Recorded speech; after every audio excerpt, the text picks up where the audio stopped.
right. So today we're collecting and growing seed with this sweetheart, Karen David. Karen, thank you so much for being here with me. What a luxury to have you here with us. Thank you for being here. Well, we're your family, and I love everything that you've been doing. I think just to witness your journey through last year, our pandemic year, which we're still in, obviously, but just to see how you've brought so much joy and comfort and support and encouragement and all that to your fan base has just been so inspiring. You're one of those.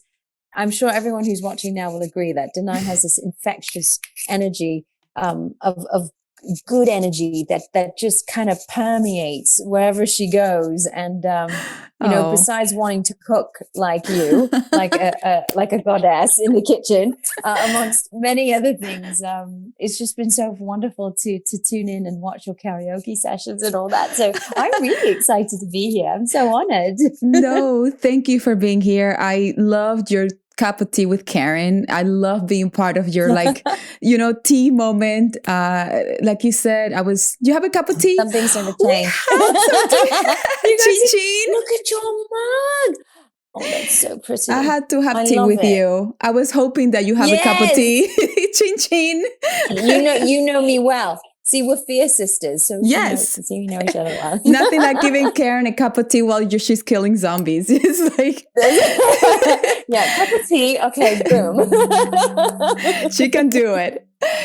Karen, talking about being a giver, you are one of those beautiful gems out there that is also a giver. And like I said, sharing the cup of tea with you in the middle of a pandemic and getting to talk to you after such a long time not seeing you, from working together to we didn't know at that time when we were going to see each other again. So I thought, what a great opportunity to see you and have a cup of tea and then seeing all your guests and seeing what you created. And it just says a lot, in times of crisis, real people, they really reveal themselves. And you revealed the Karen that I met in that hard times was it was not just a lovely girl. It was also a girl that gets it, that knows and understands, what you can really give to others. And based on that much energy that you put out, you're also like a great mom to Milo. I had to bring Milo because I feel like he also knows that you're such a bright of light, that he is also the same. Every time you see that little pooch, it's like, ah! I hope so. I don't know. 100%. Sometimes I feel like he's like, it's mom. Because I think for many of us who have pets, during this pandemic, they don't understand. They're like, wait, I'm with you 24/7. And that's either a good thing or a not so good thing. So Milo gets really excited, like when he met you for the first time. There's a funny story with that too. But, he really made my home his home. Mi casa es tu casa, Milo. Oh my gosh, let's just say somebody did a number 2 and it wasn't me. And I was so, for the guys, you guys, okay, who follow me on my fan page, you'll see that Milo's trained. So that behavior was so shocking to my husband and I. And to do it in Danay's house, literally minutes after we arrived. Literally, we just couldn't decide. We just couldn't decide what was going on. But anyway, it was raining. I know it was raining that day. Yes. And, I don't know. Well, there's nothing more beautiful than 2 days after you were gone. I was vacuuming my place and I see his toy underneath the couch, and I kept putting the vacuum what is so big underneath over there? And then it's a little not arm. Another poop or anything. I hope no. it was a little arm of a teddy bear or something, and I'm sending pictures to him Milo left the toy. Can you tell he's a typical Fear the Walking Dead dog? Because he dismembered the toy. So totally. We should be really proud of him, I suppose.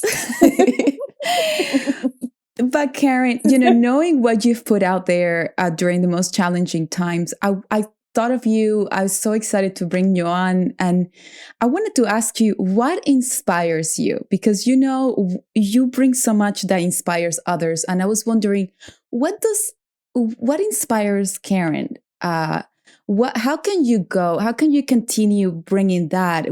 How do you get that light? So you can project it. Where does that come from? Because it's so bright, it's so strong, it's so real, and we all agree that it exists. And you spoil me with so much words. I love you so much, even more. I always wanted to say that, I'm like, every time we're working, we're not like in the perfect environment or no. We're either so tired that we're literally crawling on the floor, thinking, "Oh my gosh, are we going to make it?" It's funny that all this time of certainly before we went back onto set, back in the autumn, we had all this time to be quarantining at home, and it forces you to do a lot of thinking. Yes, a lot of thinking, a lot of reflecting, a lot of clarifying, which I know initially sometimes we can be really scared of, but there's so much beauty in clarification, in clarity, in knowing what we want and what we don't want. One thing that I was reminded of is my parents, in the sense that my mom and dad are solely responsible, my family, for why I am the way I am, where I am, because of them, because of their love and their support. Because you know what it's like, being a creative person. You go through, especially when you're first starting out, you go through so much rejections, you go through ups and downs and twists and turns, and it's a journey. I know my mentors in the past have told me that any place worth going to means a lot of hard work, focus, commitment, loving yourself, and having faith in yourself. And, that can be hard. You think it's so easy to say. yeah, but it can be really hard. And I know that my mom and my dad, they've been like my life coaches. My friends tease me. They're like, I've got to hire a life coach or a therapist, and you've got them for free with your parents. And I just think, what I love about my parents is that they taught me the value of constructive criticism. And they also taught me to know the difference between constructive criticism and criticism. And I learned from my wonderful teachers growing up that sometimes the people who you think are giving you the hardest time are usually the ones that take you seriously. That's why they push you and to challenge you, to elevate you. They want to see you because they can see the potential in you. And my parents did such a valuable thing with teaching me what a gift it is to have constructive criticism. And my family always keep things real. And at the same time, they learn to laugh all the time. You have to be able to laugh at yourself. And I had to learn that. I used to be quite serious. And my husband, Carl, who he's taught me to, sometimes you just got to lighten up and relax and be able to let go and be able to laugh at yourself in a good way. If you fall, it's okay. You pick yourself up, you dust yourself off, you start again. But, my mom has this infectious light and energy. And I think, having wonderful people that you and I get to meet through the work that we do, we get to meet some amazing human beings that leave us so inspired and inspired not only creatively, but to want to be better humans, And I've learned that there's so much joy in giving, and there's so much that we can learn from each other. And I never knew the meaning of jealousy, really, because my parents, again, they always brought me up to be inspired by others and to try and surround yourself with good human beings that will be there to support you and encourage you, as you would do for them as well. Absolutely. So I'm really blessed that I had that with, my family and with my friends and my teachers. God bless our amazing teachers out there, who are so passionate about what they do and love what they do and are so encouraging. And I had some amazing teachers, and my parents have just been this ray of sunshine, and they've, I think as each year goes by, as we get older, we start to realize how important our happiness is. Yes. And that, my dad used to always say this, and it used to annoy me so much as a teenager because I didn't have the maturity to understand To or appreciate understand what he was things. saying. Yeah, because I'd be like, oh, this boy didn't like me, or and I really liked him, and I had a really bad acne problem, and you just want to fit in, I didn't, some girls didn't want to be my friends, and I was so That's so hard to heartbroken. believe. I know, it was You're like like the cuddly girlfriend everybody wished to have. Where were you, Danay? I wanted you to be my friend in high school. But my dad would always say, he said, listen, he said, you have to love yourself. And he said, and love yourself. And he said, just focus on the things that bring you joy. Do things that make you happy. And he said, and I promise you, everything else in your life will fall into place. And it'd be so annoying because I'd be like, well, what does that mean? Well, how do I do that? And it's something that as life experience, as time goes by, that you start to learn more about yourself. And I learned a lot about myself the minute that I left home. You really have to fend for yourself, and all of a sudden you have to be responsible and pay the bills and work to pay the bills or whatever. How old were you when you left home? Well, when I first left home, I was 17 because I went to Boston to study music. And then after I left home again permanently when I was 19 to go to England to study acting, I went back there, and my parents stayed in Canada. And that was really tough because, we're a very small family. We're very close to each other. So the idea of leaving the comforts of home, your friends, your family, just everything that's familiar to you for the complete unknown to a much bigger city. I said I had to put a metaphorical blindfold over my subconscious, because if I thought about it too much, I'd be so scared. And it was a really surreal start to my chapter in England, because I flew in the day that Princess Diana was, it was her funeral. And I remember before we landed, we took about 5-10 minutes in the air, just holding in place. We were in a queue, and it was silence. They wanted silence whilst her carriage was being drawn out, and all the planes that were flying, waiting to land at Heathrow, they were doing this moment of silence. And it was such a bittersweet start to my journey, But to see how this city, you could feel the mourning, but the sense of loss, but this sense of community in London when you landed. It's like everyone just wanted to hug each other, because it was such a tough day for many. So it was a rather interesting start, a humbling start. But at the same time, I was so excited. I was nervous. I was very, very homesick. And I think once classes started and I got to meet, my friends and make friends in class, that's when my journey began. But you really do learn so much about yourself when you leave home. And oh God, there's so many stories. But I feel like these stories, that we've been through, these adventures that we've been through, the struggles, they really make who you are.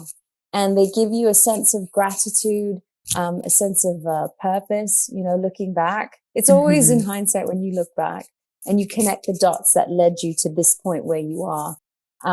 It's such a gift to be able to recognize that all those struggles, sometimes they weren't so fun, but they were there to test you. They're there to test your resilience. And, I think I learned more and more that it's okay to fall. It's how you choose to react to things when they happen. And if you can choose if you can choose your happiness, you'll pick yourself up and you'll start again. Yes.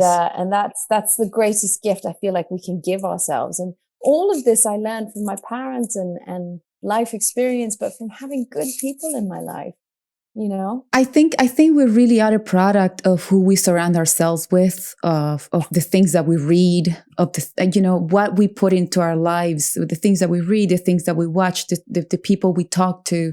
We have to be so careful of that surrounding, because, like you said, it's like you have this beautiful luxury to have two guardians that were carrying you from birth and kind of like nurture you. But those that don't have that luxury, they really have to find those people, because but it takes time because when you left home, you have to create that family of your own too. You have to really find those people that, like you said, will carry you when you fall. Like that constructive criticism, it's so important in our field. It's Yes. so key for us to grow as artists, and also as humans too. Like it's really nice when somebody says, "Hey, be careful, this and this," and you're just like, those are those blind spots that we don't see. That a good friend or a good person would be like, "I noticed this is like a dangerous spot." It's like when you're driving, you're like, "Whoa, I didn't see this car coming my way," and you're like, I wish somebody would be like, "Hey," and you just can't see it. It's a journey to even find, those good people. But I feel like if you start off with a good base, then you'll naturally gravitate towards those good people. Because sometimes you'll meet, and there is a reason, as painful as it can be, sometimes we meet people that are not so great. And we wonder, Yes. well, What how did I happened? not see that? Yeah, where did it go wrong? But those people are there to teach us lessons, Yes. of what not to do, so that we know what to do moving forward. And it also reminds us that, we have to be proud of who we are, and we shouldn't let others dim our light. Yes. Each of us Yes. have emulate this light and our aura, our being, and Mhm. that's what makes us who we are. And I think that's one thing I learned about when I moved back to England. I mean, I'm so grateful for having even a childhood and teenage years, some of it in Canada, because it's such a beautiful country. Oh, Um, and it's so cosmopolitan, where there's every walk of life and every culture is celebrated and embraced. So that was so wonderful. And London's very much like that too. But what I did learn about, European living is that, Europeans, they work to live. And mhm. it's all about individuality and celebrating, even through fashion, because I can talk home decor clothes to the cows from home. I just love it. But one thing I quickly learned when I went back as, as a 19-year-old, was that everyone's got their own individuality and expressionism. And Mhm. it reflects between, colors in their hair, the way they cut their Oh, hair, or yes. and I'm not talking, it doesn't have to be fancy designer. It's just they wear according to their mood, like what How they expresses feel themselves, is so true. as opposed to more uniform, like, Mhm. and I love that so much about being in Yes. Europe, was that is this celebration of individuality, and letting your personality come out and just being you. And Yeah. I just love that so much. Yeah, there's no such a thing as like the trend everybody has to follow. They actually create their own personal trend. And it's interesting. That's the one thing people are the most afraid of, is to be their selves. But when you are in a city like London and you get to see everybody follow their own personal trend themselves, it's so colorful. It's so beautiful. I had the same exact feeling in the UK when I went for the first time. I landed, and I remember it was like a Japanese lady helping me carry my stuff. And she was born and raised in London. She has this very British accent. And it was the first time I see this Japanese lady that I know she can switch to Japanese anytime. Yes. I was Yeah. just like, thank you. He's like, welcome to the UK. I was like, oh my gosh, I really love this place. And going out, it was just everybody really embracing who they are and how they are. And that's the one thing people are the most afraid of. It's like they're just so afraid to reveal themselves, and they follow a trend or something that everybody wears to fit in. But at the end, it's like your dad said, find that one thing that you love. Wear your hair how you love it. I mean, it's that expression, right? It's a liberation. It's what you said. It's exactly what you said. It's this need of, we all want to be loved. We all want to be liked. Oh, yes. We all want to fit in, But I think certainly when I was growing up and being a girl of color in a very white community, it was very, it was a different experience for me. And last year with BLM and seeing and educating myself more and learning more and learning and unlearning a lot of things during BLM, it also kind of raised a lot of experiences, albeit different from what our Black brothers and sisters have been through. But, talking with Carl, even my husband, Carl, about, my experiences of being, the only girl of color in a very much predominantly white neighborhood, and at school, and that need to want to fit in, and down to little things, when you bring your lunch bag to school, and I would have curry, and my other friends would have peanut butter sandwiches, and I would think that was so exotic, and I wanted a peanut butter and jelly sandwich. And they would look at me thinking, oh, your lunch smells, and what? Now I know that I had it so good with those homemade. Oh my God. I would love to go to school with curry right now. Right? It's like, wait, what? And I know it's changed now because we're seeing it in a lot of schools, certainly back in England, in the CAFSA, they've got a lot of, international foods and everything. And curry is like the second main dish in England. So it's changed. But certainly when I was growing up, it was not that. And, down to those little things where you just want to be accepted, especially as a kid, but that long continues. We always want to be liked. But I learned from a very early age, because I was bullied, in school. And, I think that raised my sensitivity and awareness of how you treat people and how you want to be treated. Yes. Because it was such, for a period of time, it was such an awful experience for me that I could never imagine doing that to anyone, what I'd been through. But now, again, looking in hindsight, I also know that a lot of those kids that were doing the bullying, a lot of them had problems at home that I had no idea about. Totally. Does it give them an excuse to do it? No, but, as children, they don't know any better how to express themselves. And this is where, I'm really grateful that there are amazing teachers and counselors, and that, the subject of mental health and emotional intelligence and emotional stamina, these are things that need to be taught to kids right from a very young age. 100%. I mean, the things that the kids are going through, now during this pandemic, I mean, we never went through that. I can't even imagine how difficult it is. It's awful. The kids to be going through this, it's hard enough for us. Can you imagine for them, and trying to explain to them, just what's simple happening, things that we take for granted. It really has shook us in so many ways.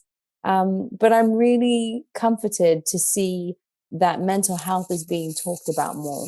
Yes. That's so important. It's such a stigma where people don't want to talk about it, or you shouldn't talk about it, or it's not a serious issue. But everything, our health, our well-being is everything. Everything has to do with our mental health. It's how we operate. It's our minds really dictates of our behavior. And it's interesting hearing you about that. And this is why I love podcasts, because I feel like I get to know you better. I get to know my friends in a deeper level, because every time we're out in the real world, it's another reality. And, Karen, it's interesting that you, as a child, being put in those circumstances and your experiences right now, it made you such an empathetic person. You empathize with anybody and everything. I'm talking, if anybody does not care in real life, she is a walking empathetic girl, human goddess.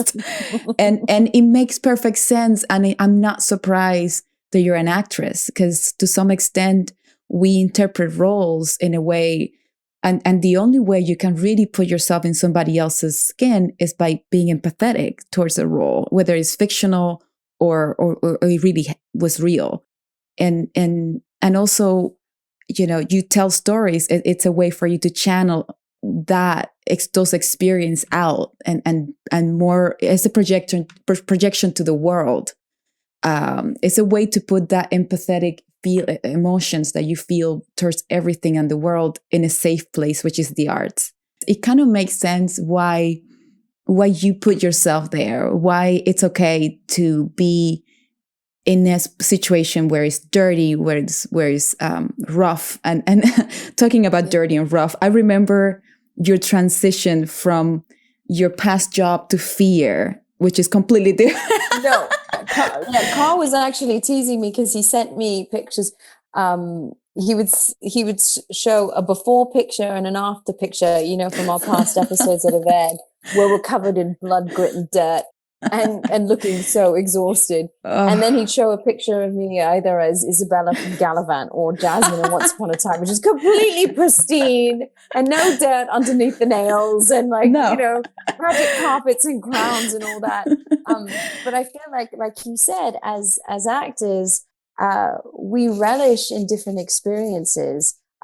It's an escapism in a way. Of course. It's kind of bringing out that inner child. I find that when we were kids and we'd meet up with our friends and we'd go out and we'd play house, or we'd play, I don't know, it could be anything like shopping, or it could, bank some cops and robbers or whatever. Yeah, whatever it was. But you would just commit and you would believe, and your imagination was like endless as a child.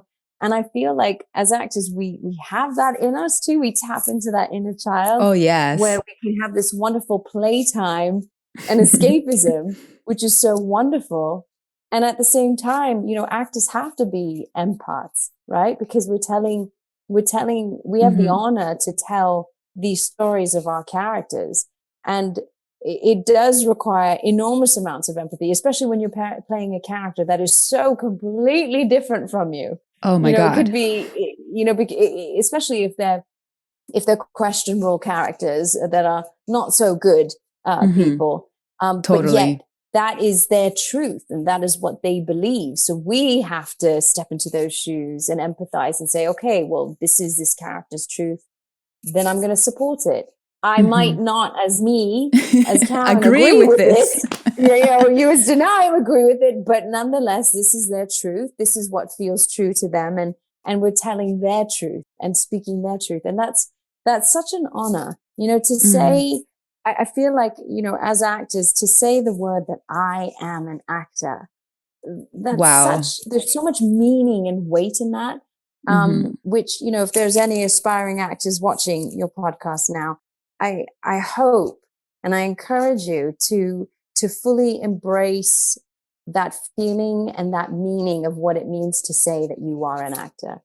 Because it can't be, and I'm not saying, look, you and I have seen some people say, oh, I want to be an actor. And why? Because I want to be famous or I want to earn loads of money. And it's like, no, you don't do this for any of those reasons. It's like anything in life. If you find a passion, it's a calling. And that's the only reason why you do it. Especially, in the creative industry where so much rejection. So much rejection. It can be, a struggle sometimes, at Massive. times. And I feel like it applies to anything you do in life. It's like you should only do, ideally, some people aren't fortunate enough and they can't afford to. And my heart breaks for them because I know that they're torn between responsibility and duties, versus what they want to do and what they love to do. And I think if you're lucky enough to do something that you love to do, then it will never feel like a day of work, even during those struggles and rejections. Even during the hard days. Totally. You'll just pursue because you'll always remember why you started. And you'll remember that spark that lit inside you to begin that journey that you're on now. So I think True. it's so important. My parents always tell me, remember why you started. It's a Anytime you big begin to deal. question yourself, yeah, anytime you question yourself or question, what am I doing with my life? Where am I going? You know, and we all do that. And Totally. it's a healthy question Absolutely. to ask, right? Oh, you must check But yourself. yeah, yeah. But it's a healthy question that you shouldn't be afraid of, you know? Yes. And a crossroads can be a really beautiful thing because it might Hmm. take you on a journey that you never thought of doing. And yet you went on it, you trusted, you let go. Let's see where this goes. And Hmm. all of a sudden it takes you to somewhere where it was beyond your wildest dreams, you know? So you never know. And it's like, so to ask these questions we shouldn't be afraid of, we should embrace it. Hmm. And that just takes practice.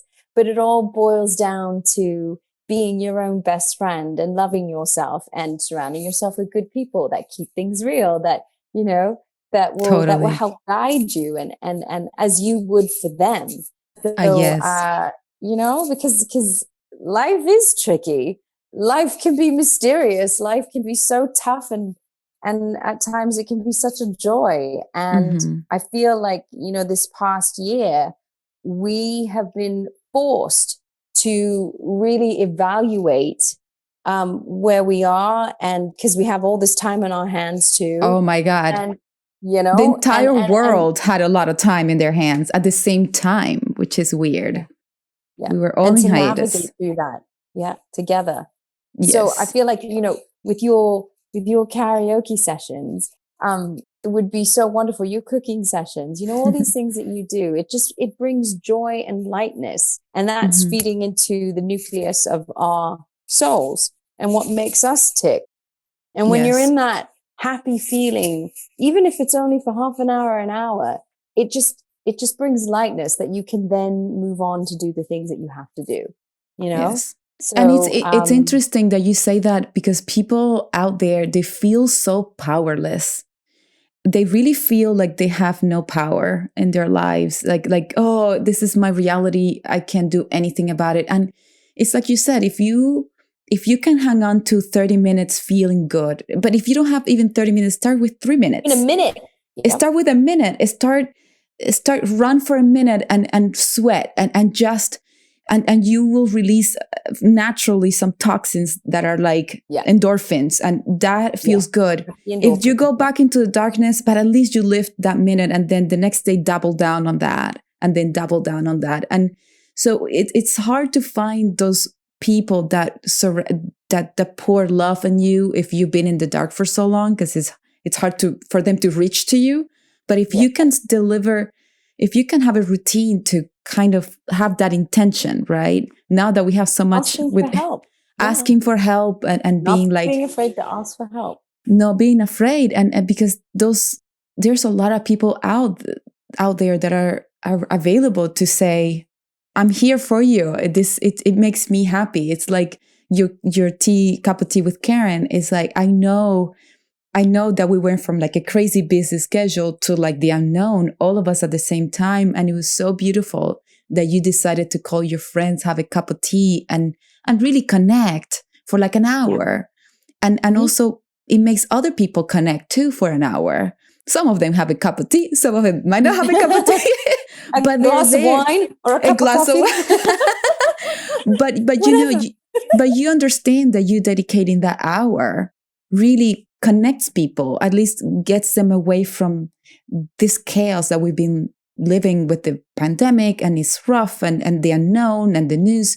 They really turn into a celebration of togetherness, which is what we need the most right now. Like, we cannot see each other physically, but at least we can connect and be like, hey, I get it. Let's talk and let's just chat. And you have a great collection of people too. Like, nobody is the same. Everybody has different minds. And Coleman is there. His story is Yeah. so Oh funny. my gosh.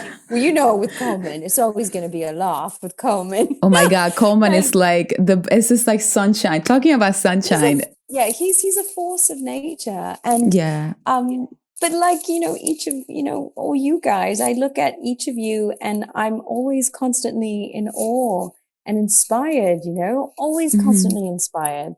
by the things that each of you guys do. It's But fun. I think, it's with, and I'm sure you'll feel this way too, Danai. It's just that we're so lucky and so blessed to have so much love and support from our fan bases that come in Oh, daily. We're so spoiled. And I wanted, like you, to find a way that I could give back. I mean, back. I'm not a therapist, I'm no expert or anything, but Oh, if I could promote, like you, what you've been doing, a sense of community and a sense of camaraderie, and mhm. having open conversations about things that people are afraid to talk about. Be it going through emotional challenges, during this pandemic, especially, it really was to send a message to everyone that you're not alone, and that please don't Gosh, be hard no. on yourself, Oh, that yes. everything you're feeling, it comes from you. So it's the valid, and your feelings are valid, and your feelings are important.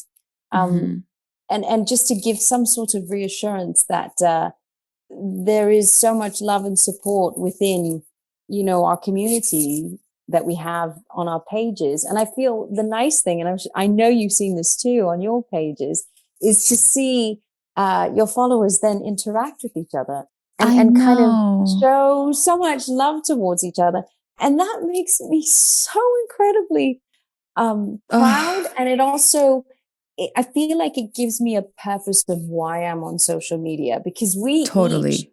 have, anyone who has a social media page, anyone, um, they can choose what they want their platform to represent, and Mhm. what they want it to convey and Project. say, Mhm. you know?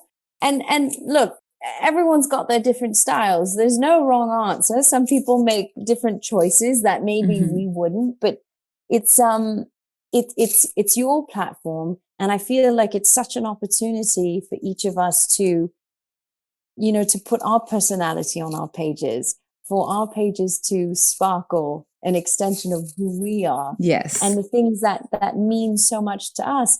And if I kind of, because I had, I'm not going to lie, in the beginning, I had very mixed feelings about social media and about having a page. And I totally understand, as actors and being people in profile, we have to support and promote the work that we do. Mhm. Um, out of respect, not only to ourselves, but to each other, to all the Oh, hundreds yeah. of people that work so hard to bring, Totally. the shows that we're in. So, I totally get that. But at the same time, it's like, well, can it be, what else can it be about? And you start Mhm. to ask those questions, like, it's sort of like a mini legacy that you're creating within Mhm. your pages, be it on Twitter or Facebook or Instagram or TikTok or whatever. Like, Educational too. yeah, Totally. and Yeah. it's an opportunity to kind of take a step back and ask yourself, well, what do I want my page to be about? What do I want to say? And it's especially it's in a, social media makes this big world much smaller. And there's good things about that, and there's also very challenging things about that. You see the rise Totally. of cyberbullying, um, and like I said, with kids today and social media, I didn't have those pressures so much when I was growing up. I mean, social media was there, but it wasn't everything Not that it even is now. not even close to what it is No, now, for and I sure. feel like now there's that really horrible temptation to exist in a very comparative culture. And this is where all the pressures come with each of us. We're always thinking, oh no, well, my life's not as great as that person's life, or I don't have that outfit or those pair of shoes or that car or that house or whatnot. And that's such a dangerous spiral to go into. And my mom sent me many moons ago, I don't know if I have it on my phone. It's I'm not going to say this as eloquently as Buddha. Um, but it was a picture of a field of these beautiful flowers blossoming beside each other. And essentially it was saying that a flower doesn't compare itself to the next flower growing beside it. It True. just blossoms and blooms. and Totally. celebrates its individuality by just being themselves, so to speak. And so my mom gave me that. And she said, never forget that. She said, focus on your path and your journey. And don't compare your journey to someone else's, because everyone is unique and different from each other. We all are. Hmm. So Oh, yeah. therefore our journeys are going to be different and unique to what we go through. You can take inspiration from other people's journey, Hmm. but she said, just focus on you. And I think I mentioned earlier on that I never really knew the feeling of jealousy because my parents brought me up in a different light, to embrace being inspired by others. But it was when I went to India and I was working with he's a legend, Bollywood composer, A.R. Rahman, who did the Wow. music for Slumdog Millionaire. My So gosh. Rahman worked with me on my album, and I worked with Rahman a few times on different projects with him. Um, and when I was in Chennai, where one of his studios are, um, I I was staying at this beautiful hotel, and my butler, Ranjiv, he was such this lovely, lovely family man, and he would travel by bike, something crazy, like to cycle to work. I think it was like 30 miles or something to cycle, and do it every morning, Wow. and at night. And he'd bring a change of clothes and change, and everything would be pressed. He took such pride in everything, his shirt and clean, like just meticulous. And he came from a very poor family, but you would never know it because Ranjiv he was so happy. He was so happy. And the more I got to know him for the 2 weeks that I was there, because I would talk about his family, and we talk a lot about his background and all that. And he didn't have much, but he acted as if he had everything. And that's the first time I felt envy, because he who has nothing acts as if he has everything and moves with such gratitude in his life. It was just so moving. And here, I am, where, you complain about silly things, and then you look at what they have, and Hmm. they don't have nearly as much as what we do, Of which we course. take for Yeah. granted. And yet they're so happy. They're so happy. And that was one Wow. of the biggest lessons for me, just to have that kind of gratitude. Um, and that's K- the first time that I really understood what it meant to feel envy, You you know, know? Karen, that's such an interesting story. It's so beautiful that you got to really find that connection, that you are like, wow, this man really taught me this other Mm-hmm. mirror that I could Yeah. project to, what to appreciate, and what's real. And happiness is such a strange word in a way. People understand it, but they don't really filter it the same. Yeah, I feel like with happiness, we often think it's so general. Like, okay, happiness, yes. But Exactly. how do I do that? And it's got me thinking a lot about it, especially for this year. Because with my tea with Karen, I wanted to find a challenge that would last for a whole year. And what I wanted to circle it on around was finding one's happiness and to thrive. How does one thrive during really challenging times? Yes. And I think the birth of a new year, there's something about the birth of a new year. It's innocent, it's full of possibility, it's a blank canvas, uh, and ready for you to just take that brush and start painting your life and what you would like it to become, and maneuvering and changing things when things come in and out. Hmm. I think, if all of us, I was actually talking to my sister about this, and I said, well, what do you want this year? And forget about resolutions and all that. No. Or forget about what your mom wants, what your dad wants, what your siblings want, what your kids want, what your partner wants, your spouse. You write down on a piece of paper, and the only person that's looking at it is you.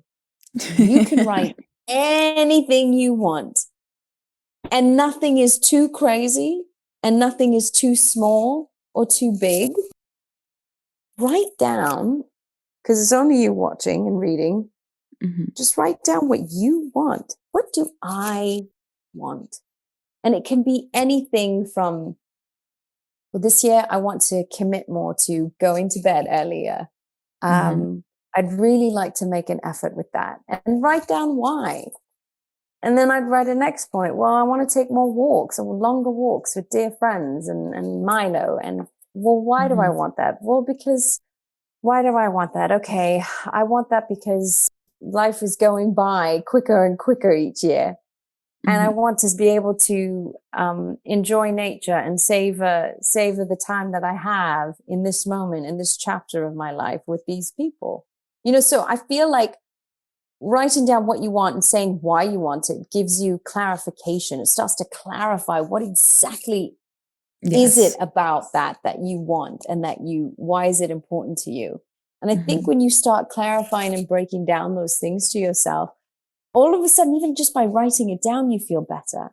And then if you just try one of those things on your list, there's something, I don't know, there's something that's so rewarding that you just feel so proud of yourself that you've done. It makes you feel good, because at the end of the day, that's feeding into your happiness, is by going through that list of things. You're fighting for what feels right. You're fighting. You're really making it happen. But the moment you sit down with a pen and a paper and you write it down, you're like, I'm writing down my well-being, my mental health. It's like you're really forcing yourself to write it down. And not just that, like you said, say why. You're really forcing your mind to put it into paper, and it becomes a document, and then you can check on it. Write it in your calendar. It's so true. Especially now, we need those little steps. Those little steps, that's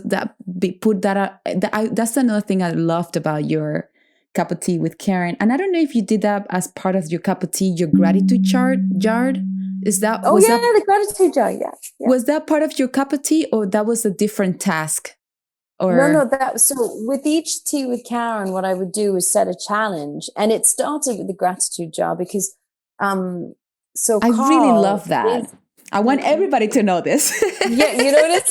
So Carl, I can't take credit for that, but Carl's manager, when we moved into our house in LA, she gave us a few housewarming gifts. And one of the gifts was this beautiful mason jar with different colored pieces of paper and, cut differently. And it was so sweet. That's cute. Stacked inside the jar. And I looked at Meta and I said, Meta, what's this jar? She said, it's your gratitude jar. I was like, what? What's this? She said, well, what you do is throughout the year, you take a piece of paper and you write. It could be any day, either when something great happens or if you just want to remember the good things in your life. It could be anything. Good health. That's number one. I'd write it down. I'd put it in there. And I'd write it on different sheets of paper, and I'd fold it up and I'd put it in the jar.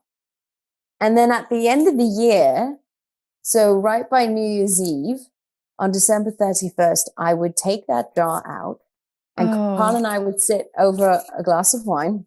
Yes. And we'd sit at the table and we'd start to open all these pieces of paper. I love this. That we wrote down of all the things that we were grateful for this year. And and it kind of was a way to give thanks to the year that we've been in. And we did it for last year. No matter what, we did it. And all the things that we were grateful for. And I don't know, it just gives you that strength and that encouragement to embrace the new year. And, another year of good health means another year of possibility. Totally. My mom has really etched that. And I'm so thankful. Mom and dad have said, your health is everything. If you have your health, you have everything. You have it all. And just to be able to start from that as a foundation, then to be able to do the things that you want to do is such a gift. So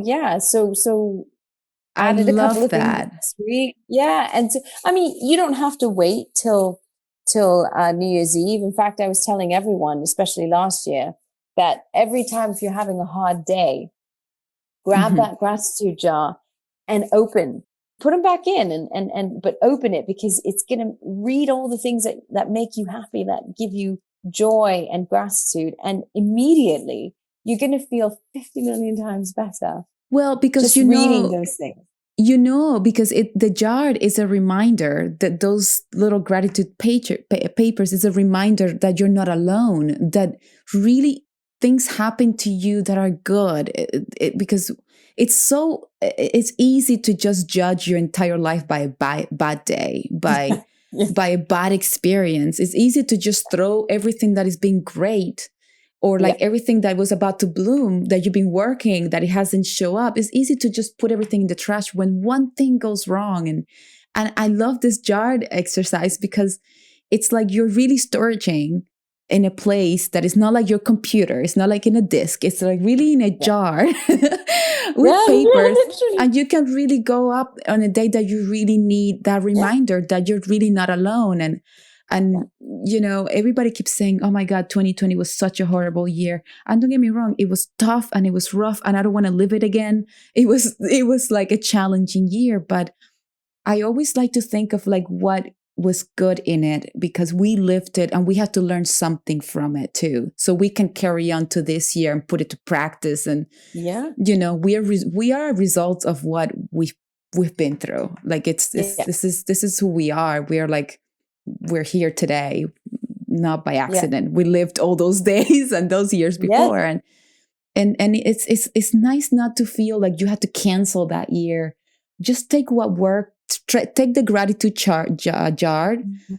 take the things that worked and keep carrying that with you, and the rest leave it behind. You don't have to carry the bad stuff. Yeah. But I feel like that's a reminder to kind of not feel that, oh my God, last year was so bad, this year could be bad too, because it could not be all bad. Yeah. Something good happened. Like we're still healthy, we're still here. And it's hard to forget those little gratitude moments, those moments that you feel, I'm not alone. Yes. Somebody Because called me. it's so easy. It's so easy to lean towards being stuck in a rut, because you feel more Yes. comforted by that, with us licking our wounds. And don't get me wrong, like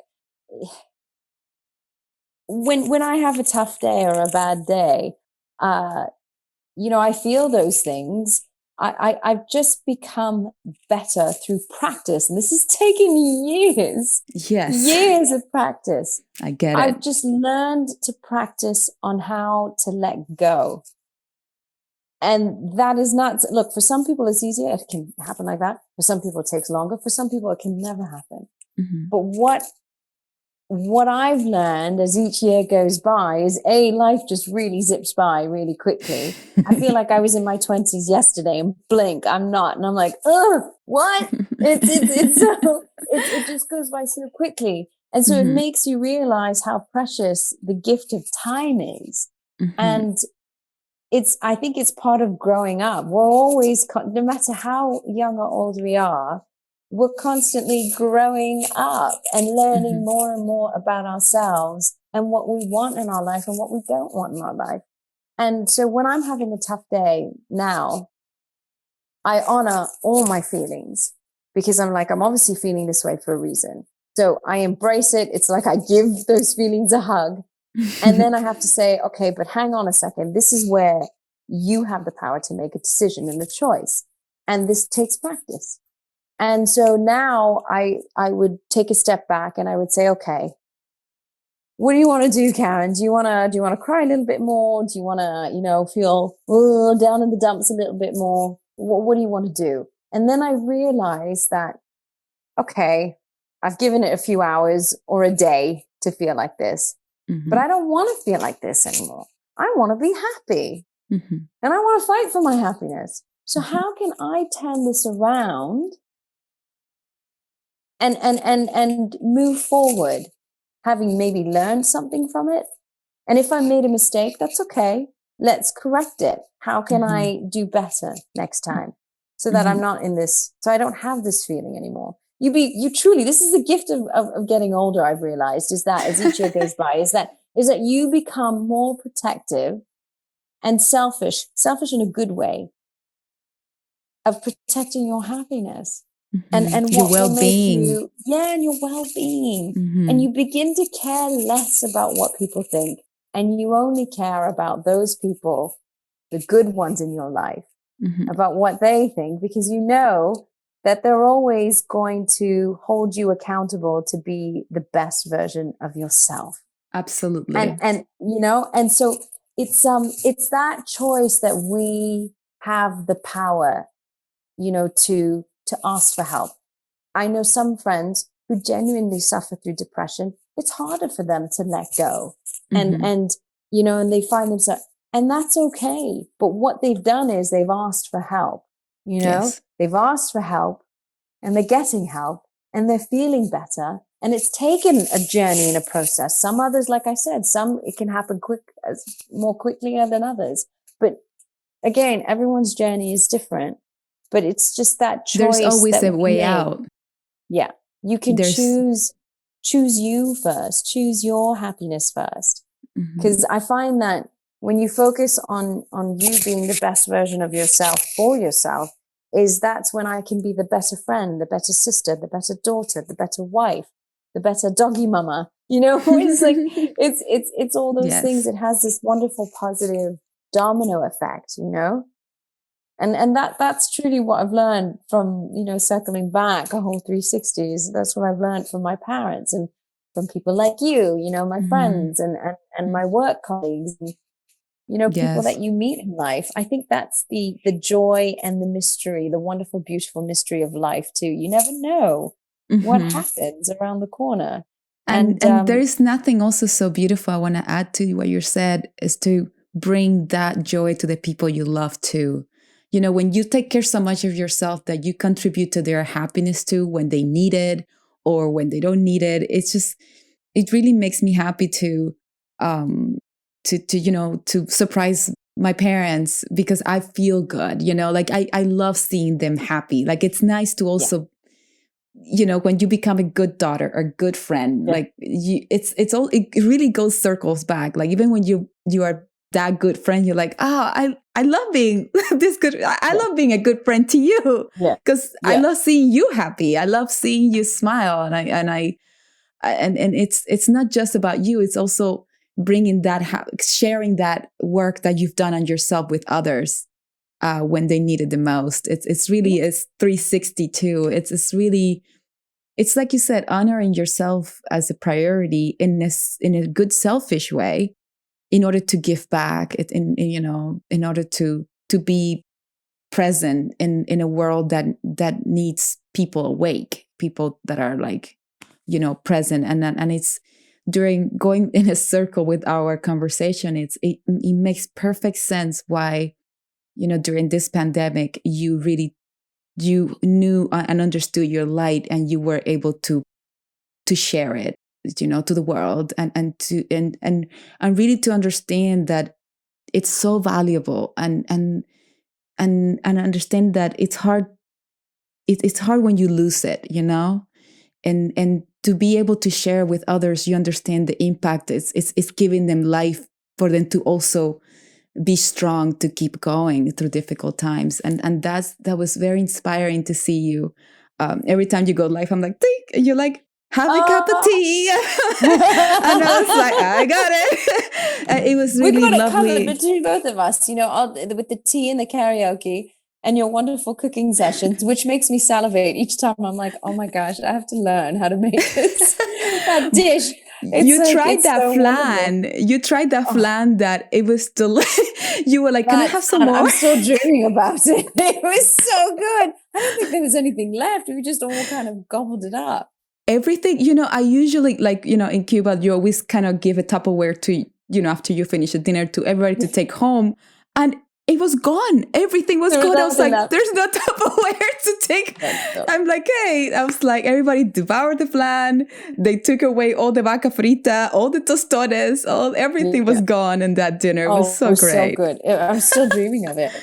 We might have to hint. Okay, when's the next? And those of you who are watching, just so you know, so Danay and I are very lucky because we're in a extremely close knit, tight bubble.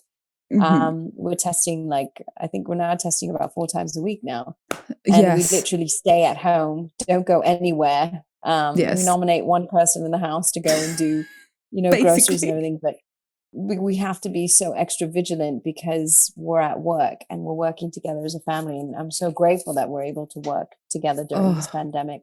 But just an FYI to everyone, it's a very extremely tight bubble. yes.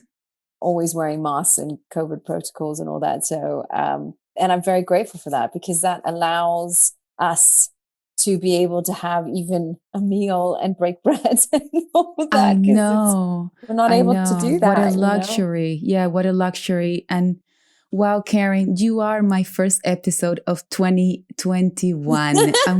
What a luxury to have you. And what a beautiful way to open this year with the first episode with you. I was hoping you would say yes. I didn't know if you were working or busy and all that, with our schedules.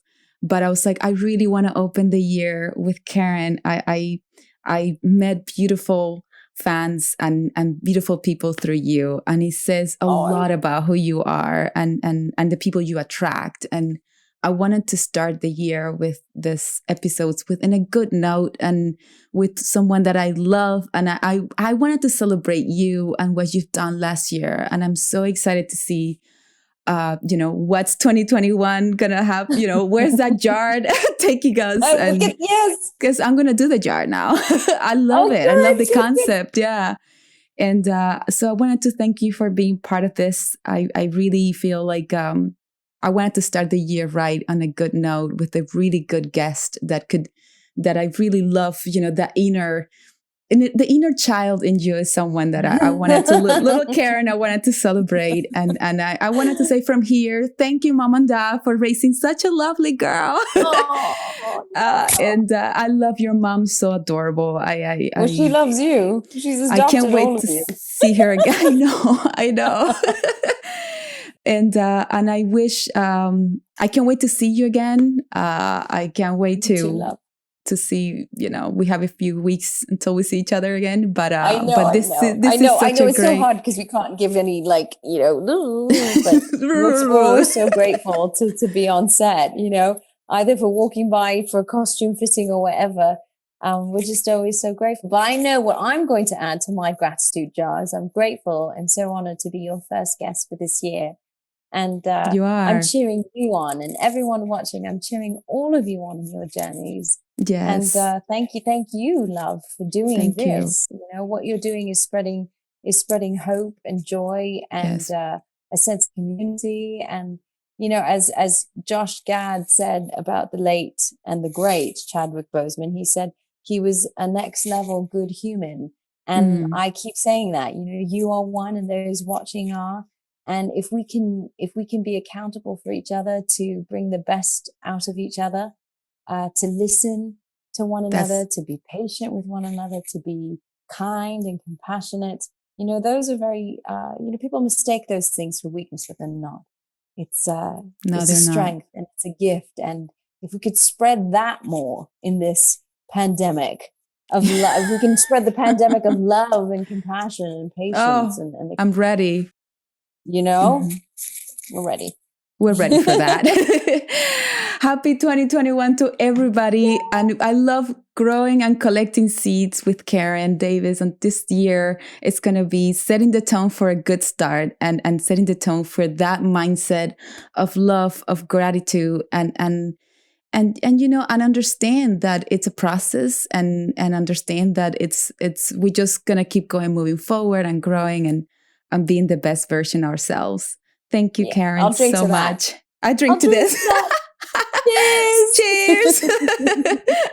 Thank you. Thank you, love.